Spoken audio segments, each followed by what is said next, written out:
So, Noreen, what's the plan?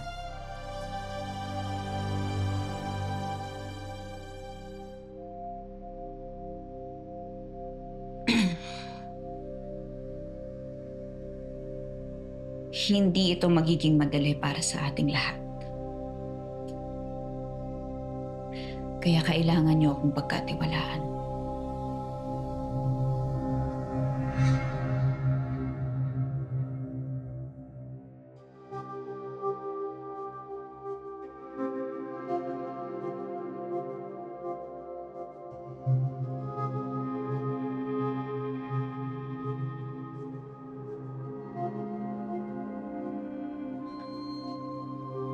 First, kailangan mapaniwala natin ang lahat na magkaaway pa rin tayo. Second, tayo naman ang magiging magkalaban.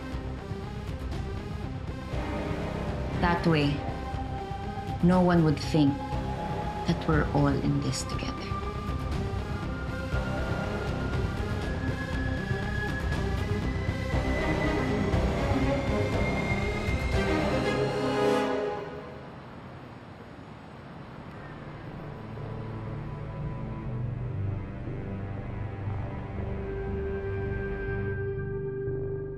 Ikaw ang punot dulo ng gulong to!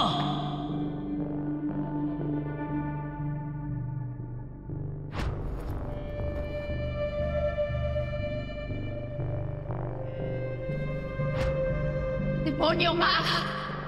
Malalaman din ng lahat yung katotohanan!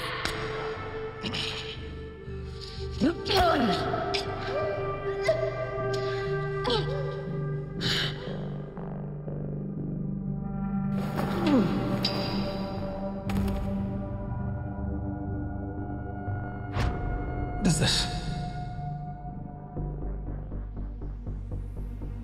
Saan mo nakuha to? I already made sure na hindi ito makakalabas. Pinasira ko na lahat ng kopya. Obviously, hindi lahat. May nakakaalam pa at may nakakakita pa. May gusto ko sumira sa akin. Sir, linisin mo ito pwede. Gawin mo na ng paraan. I don't care how you do it. Kilala mo kung paano magalit. Sir Eddie!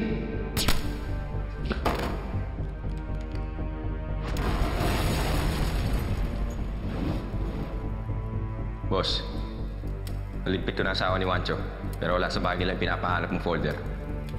Mukhang kasama na niya sunog. Good.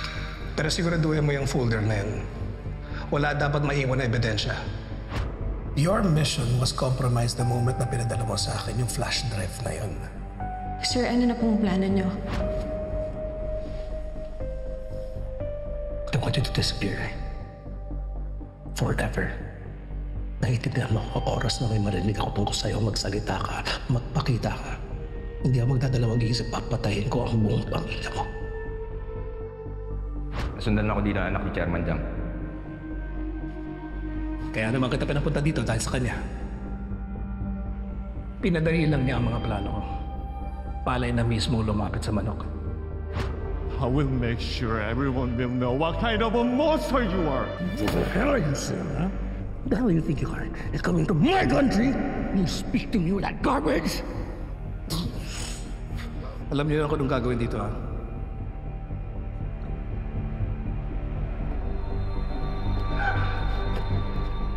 Chairman Jiang, it's about your son, Alex. He died in an accident last night.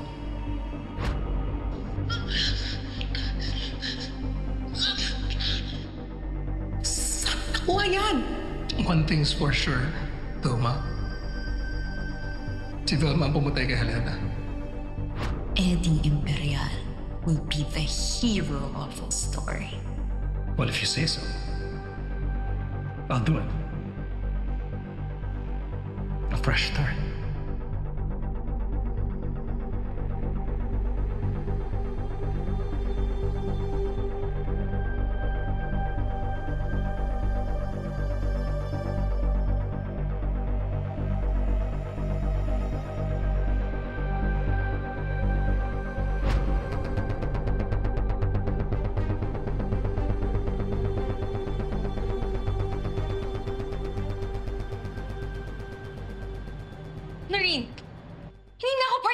marketing ng Velma Beauty? Well, apparently, kinoconsider ni Madam Clara na package deal kayo ni Miss Velma. So now that she's Pero gone... malaki ang contribution ko sa success ng Velma Beauty, Noreen. Tapos itatapon niyo lang ako na parang hindi niyo na ako kailangan? At pumayag ka naman! Natural! Ito ang first task na binigay sa akin ni Madam Clara bilang CEO. Ang tanggalin ng mga produktong hindi na raw kailangan. And that includes you. Alam nga naman kontrahin ko si Madam Clara. Noreen, Velma Beauty is my life! Can you just do something? Akala ko ba magkakampi tayo, Noreen? Bakit ba nagsasaksakan na tayong dalawa? I knew it. Ginamit mo lang ako para makuha mo lahat ng gusto mo. And that includes Velma Beauty. Itatanggi ko pa ba yan? Ngayong nasa taas na ako? I already got what I wanted. I'm the freaking CEO of this company! So yes, I only used you to my advantage. And now that I'm done with you, I can easily get rid of you. Pasensyahan na lang tayo. What a scheming, manipulative... Be careful, Shari. Noreen, what's the plan? You're doing great. Tama yung ginagawa. At least napapaniwala natin silang magkaaway pa rin tayo. But don't worry, this is all just part of the act. Walang nagbago sa plano. Just